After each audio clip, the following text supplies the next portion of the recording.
April 2024. XZ is extremely popular compression utility, which is included by default to many Linux distributions. It turns out that was the malicious code discovered in this utility in the upstream tarballs. The good news is it was cut relatively quickly, but it was end up in the popular distributions like SUSE, Fedora, and others, and most importantly, and like it, Kali Linux. But what if it is your third party and it ends up in your infrastructure? Okay, black hats over. Welcome back, everybody. So glad to be here. Thank you. I am Roman, and today we're going to talk about some cool stuff and how to consume third parties at the very left.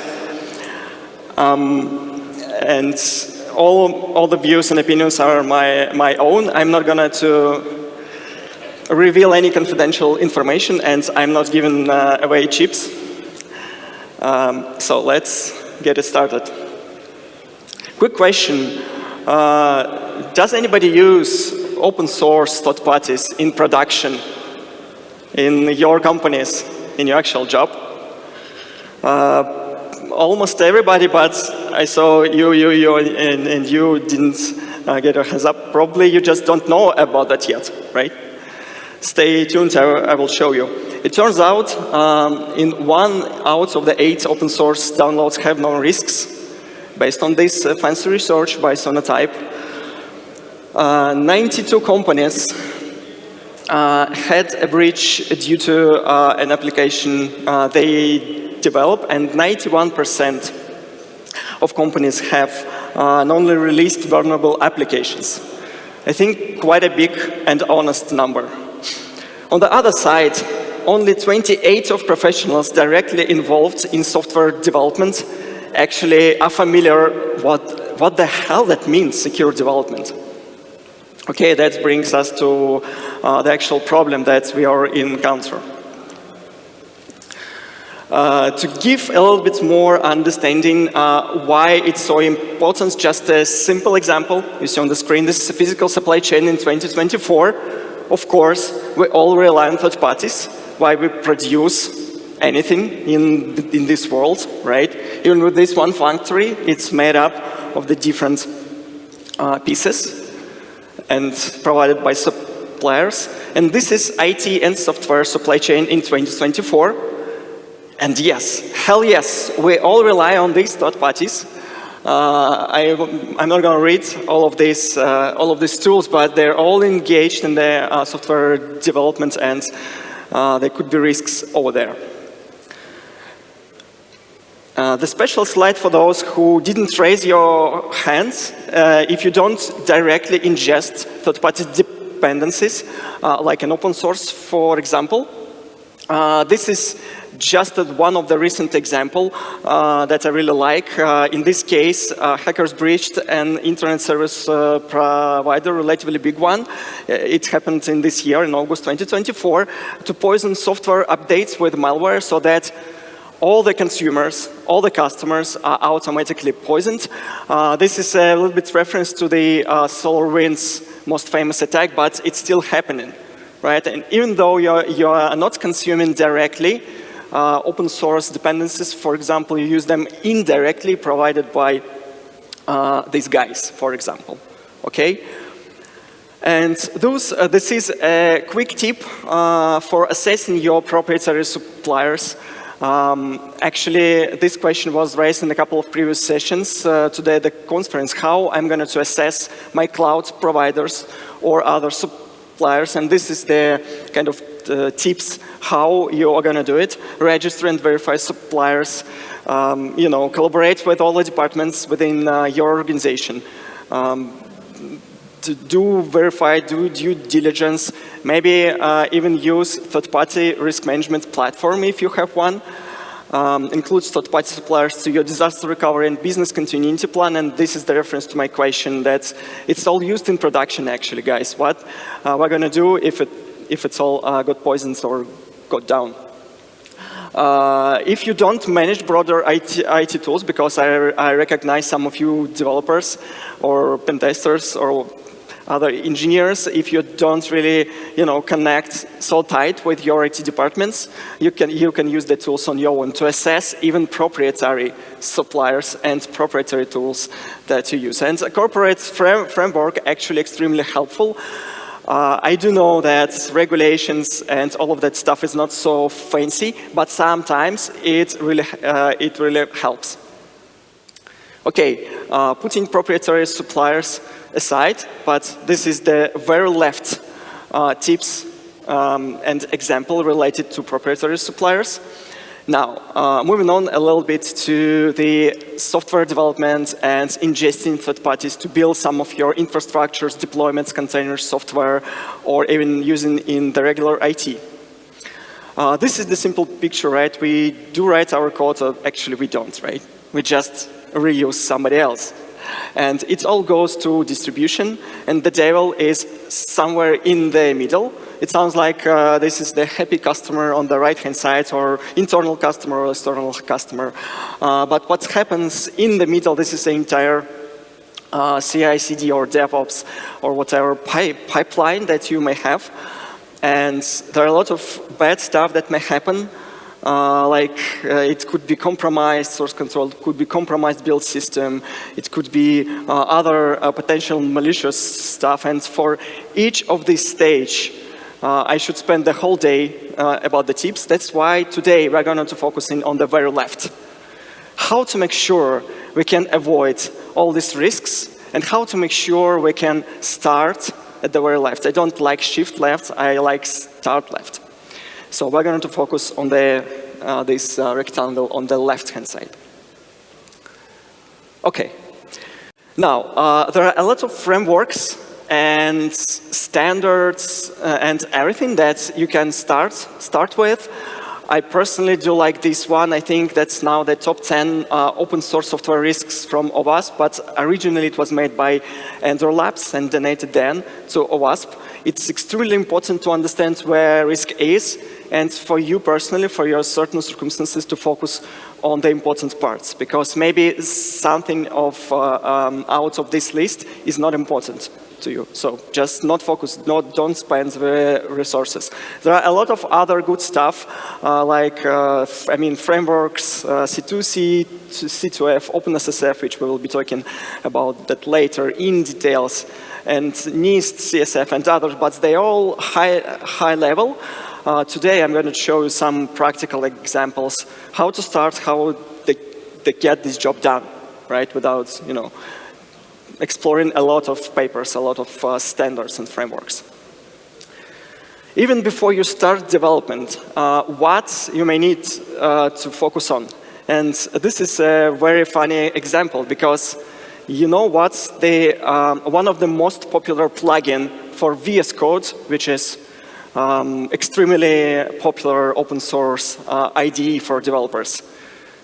And hell yes, this is Dracula official plugin as soon as we are in Romania. Actually, this is true. This is the actual plugin has 7 million downloads, something like that. It's extremely popular, but it got, the plugin that mimics to Dracula was introduced to VS Code Marketplace, and all of the development communities, they ingested this malicious plugin. And because of that's not usually the case when general IT in the company actually have the tight control on the development systems, it got ingested, right? And that was a big deal. That was a big research project, so thanks God it was not an attack. But you could imagine what could have happened. Those, even before you start your development, it's like even before left, right? Even the 0 level, you wanted to focus on these tips. Harden your developer environment. Enable your source code management, CI, and other tools, native hardening features. That sounds so simple, but I saw a lot of the cases when it's just not happened. Even for VS Code, right now, Microsoft introduced the default hardening for VS Code, but 1 year ago it was not true. So you basically can do everything without any controls. With that, consume all the plugins, no kind of advanced authentication, no kind of risks, banners, nothing. So isolate your development infrastructure from everything else, from corporate infrastructure, harden operation systems on which you develop, connect logs and alerts to infosec monitoring system. Again, it sounds so simple, but often the case they're just out of scope for IT or infosec because there is like development stuff, right? Why should I care?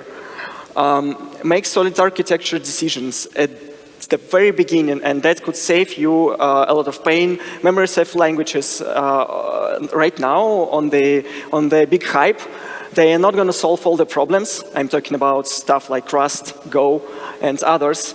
But even with Java, so many years with us, we still have vulnerabilities related to this, but can consider it as the good choice.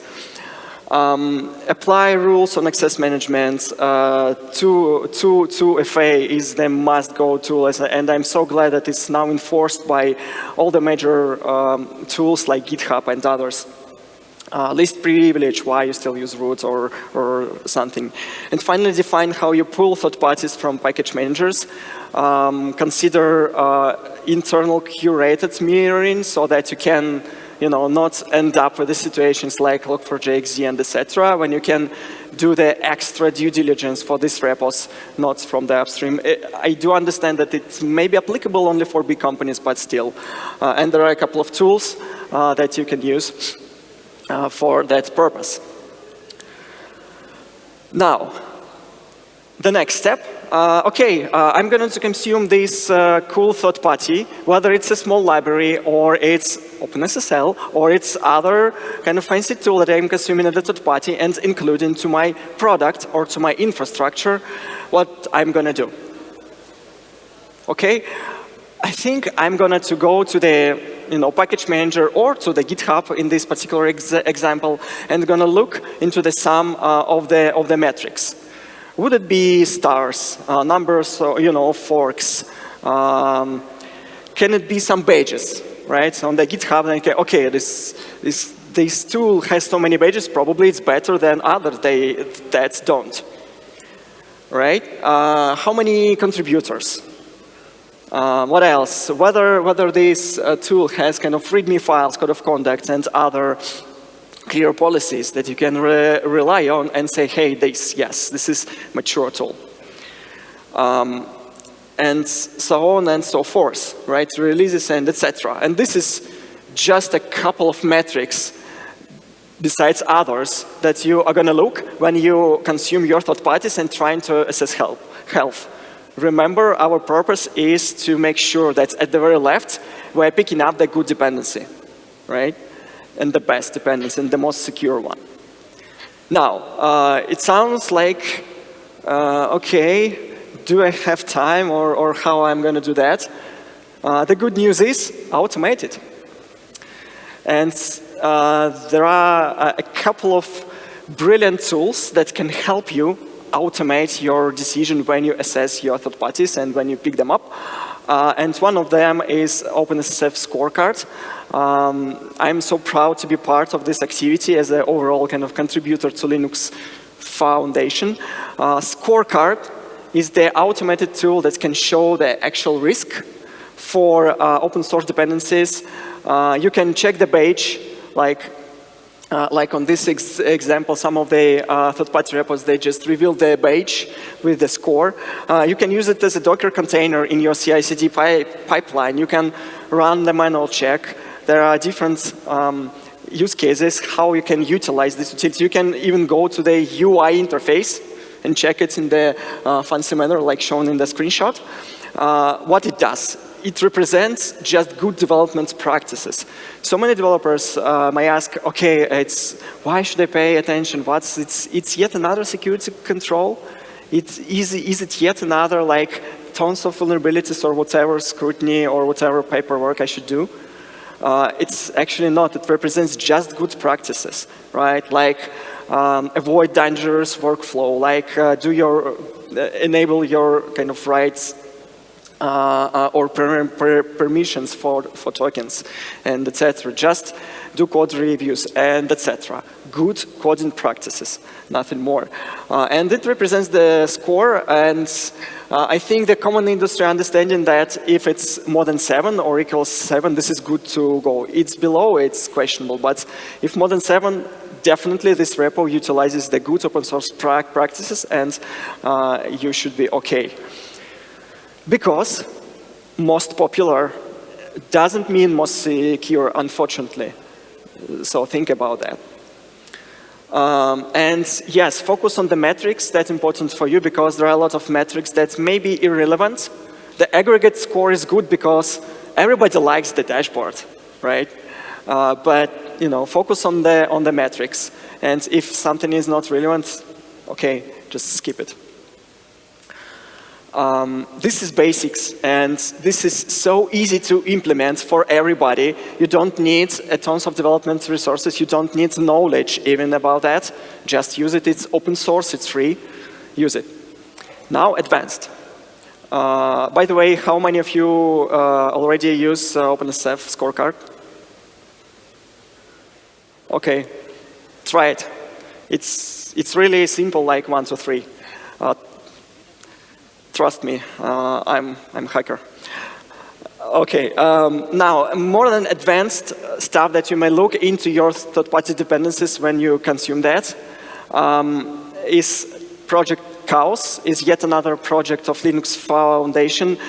It measures some metrics around compliance, security, governance, community engagement, strategy, more comprehensive view on the open source library or tool that you're going to consume. Right?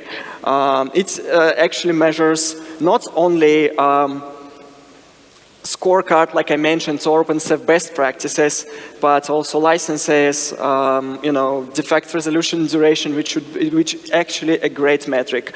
Lib years, how much this open source is actually supported right now. It may be a good library, but without any support for years. Okay, then you may think to take the responsibility of supporting it on your own, or at least understand this risk for you and for your companies. Again, it's all open source. It's all free. You can have a look at these metrics and use it when you make a decision whether or not to consume this or that third party. Okay. What if I don't use that many third parties? You may think, okay, I just use one of the tools that were presented early on the conference, like 1, 2, or 3, and that's it, I don't use. Or I just pull some library and that's it. Or in my example, one npm package, right, from Java ecosystem, JavaScript ecosystem. But actually, that's not quite true. The reality is that supply chain is so deep right now.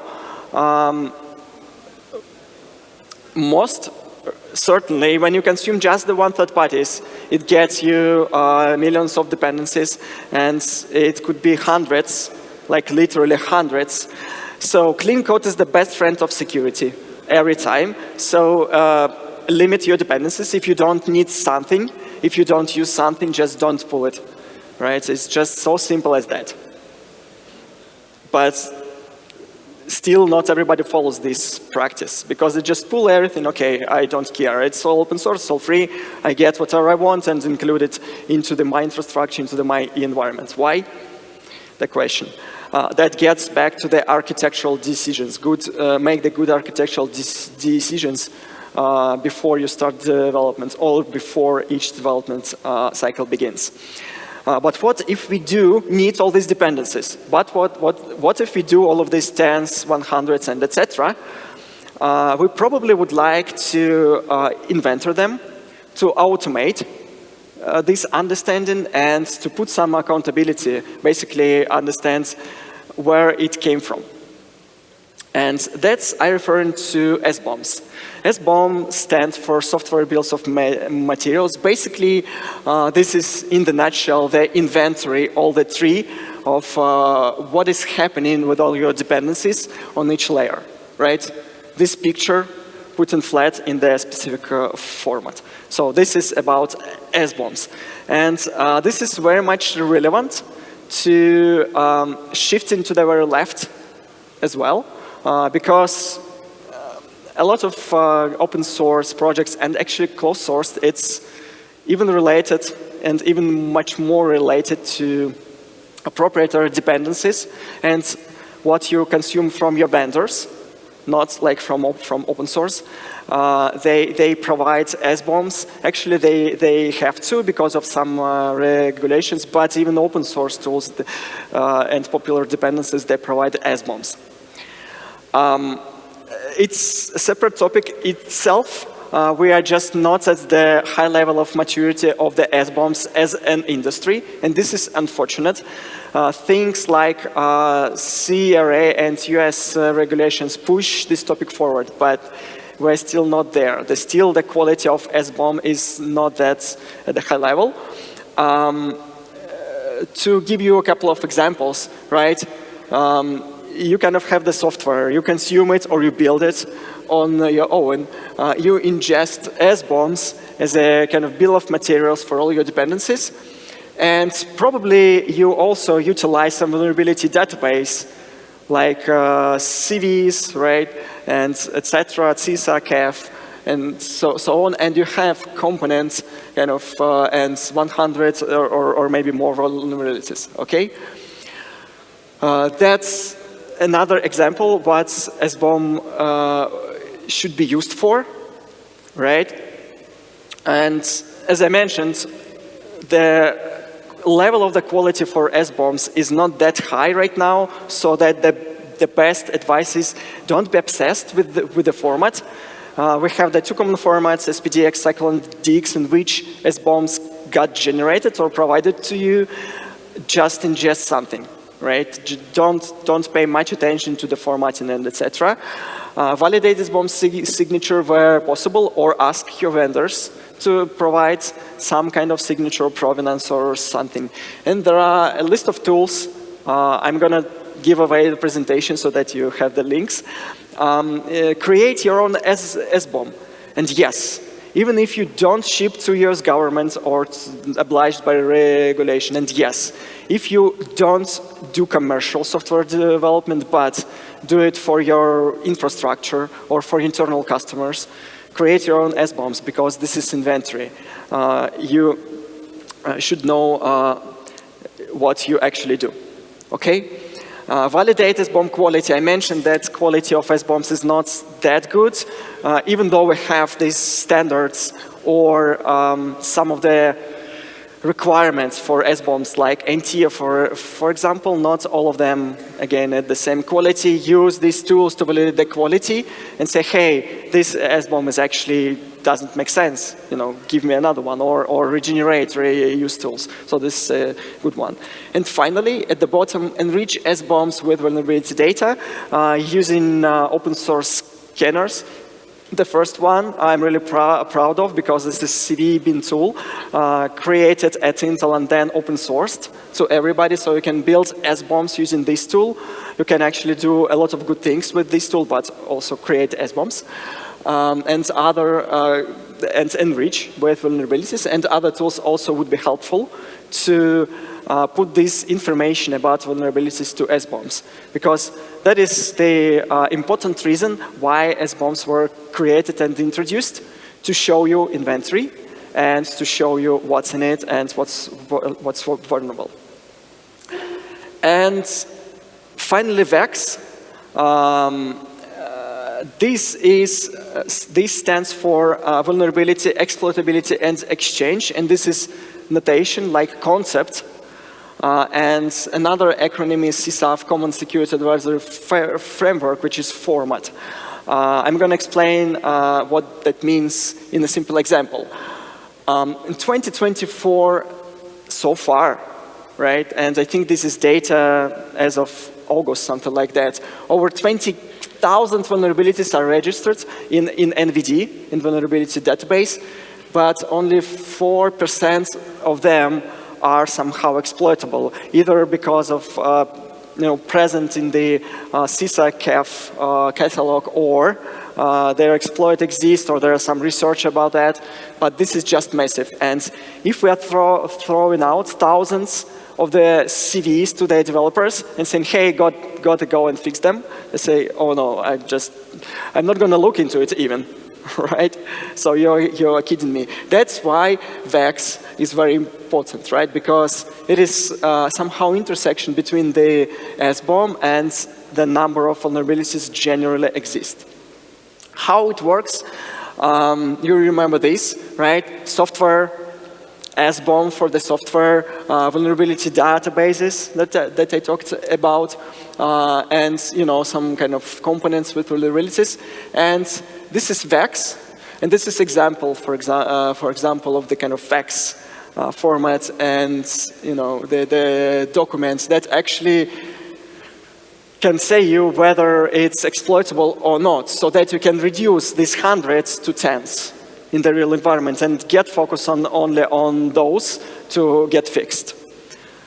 This is also very important, right? It's not handling everything at the very left, you may ask, because it's like later in the cycle. But if you ingest SBOMs from the very beginning, it then could help you to ingest VEX later in developer lifecycle and say, hey, this is what we have, and this is the attribution of which vulnerability. And this 10 is really important, and that comes from the OpenSSL version 1.0, something like that.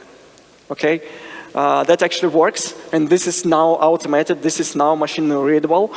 And even vendors, like big software vendors, provide CSAF advisories with VEX information in it. Simple example, for example, the major operation system producers like Red Hat, you can find advisories, which stands for disclosure and vulnerabilities. For example, this is kind of vulnerabilities in our product, and this is the recommendation how to remediate these vulnerabilities. You may receive this, right? Or you may go to the website, to the vendor's website, and see there.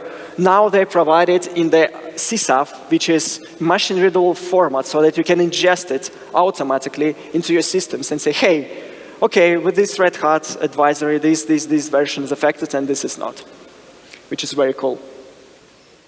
All right, key takeaways.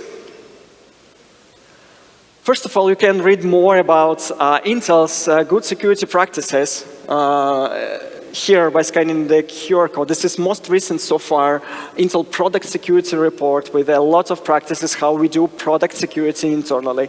This is not like marketing something. This is full of the good practices and interesting statistics. But key takeaways: be on top of the software supply chain landscape and risks. For you, this is the reference to the know the risks, right? Know what's important for you and focus on it. Understand and assess all your third-party suppliers. And yes, open source is in your supply chain. It's a little bit weird to treat open source as a supplier, but in fact it is. So treat it accordingly and assess it accordingly. Handling third parties at the very left, save up to 80% resources later in the cycle. And this is kind of the proven statistics. And automate it. Whenever you handle all of these standards, regulations, or whenever security teams come, so okay, we have these PCI DSS or whatever controls we need to implement, automate it, right? Security always must be developer friendly at this point, and assessing third parties and risks is not an exception here. Use automation, that's going to be your best friend and saves a lot of time and a lot of effort trying to explain to everybody why I should spend extra resources to do some checkbox or to do some stuff. Just automate it and gets it done. Deal. That are your third parties, folks. Take care of them at the very left. Thank you very much for your attention. Thank you so, so much. That was super thoughtful, super information rich, and I can really tell, and we can really tell, that you deeply, deeply care about this topic. We have a first question right here. We have time for questions, so don't worry, we'll get to each of you. Hey, Roman, thank you for the presentation. Very insightful one. You showed the VEX that present the vulnerabilities that are exploitable. There is such system, more closer, there is such system or tool that can show that they have also patch and fixes or updates for the third parties, open source third parties? Yes, sure. So the VEX format, actually there are different types of the states of the vulnerability at the very moment. So it could be not affected, it could be fixed, it could be under an investigation with a certain recommendations. And the description why it happens. And I do know some of the open source repos, they do some VEX stuff already as a part of the disclosures that they do, for example, on the GitHub platform that has their own vulnerability advisory database. So that's all the parts of the format, yes. Next question. I know there is, yep, keep your hand up. Wow, 2 mics, okay. Thank you. So first of all, thank you for your presentation. It was interesting, and also this is also something that we completely developed the product around. So whatever you explained it, actually in Keysight, we made it fully automated. But this is not what I wanted to say. Everything was fine. Just one note is that you mentioned only 4% of vulnerabilities are actually exploitable. And this is a correction, actually. 4% of vulnerabilities, according to CISO, have public exploit available. But there are far more vulnerabilities that are actually exploitable. So just a correction, but the other parts were super cool and interesting. Thank you. Okay, who's next? Was that more like a comment, not precisely a question, but no worries. We'll take more questions. Anyone else? I thought I saw a hand go up. Until you think about something, I would like to ask something. Speaking of this ecosystem and how we see things in context, speaking of the small percentage of vulnerabilities that are actually exploitable, how do you try to communicate this in a way? I mean, the fact that you have to be realistic about the exploitation potential and not just be ambulance chasing and just using fear, uncertainty, and doubt to communicate. How do you communicate this, and how do you try to kind of instill this point of view, this perspective, into colleagues that are developers and that are a lot closer to this process? Because as many of us know, or as we all know, mindset is a huge driver for change in cybersecurity. Yeah, the question about communication, how to pursue this understanding and basically educate everybody so that there is no major pushback or otherwise the understanding of the situation. The first was on the slides, like automated, just get it done, just show how easily it could be done without any harm. Regardless, right? It's just got it done and that's it. Now with the deeper education, it's actually there is a separate topic, but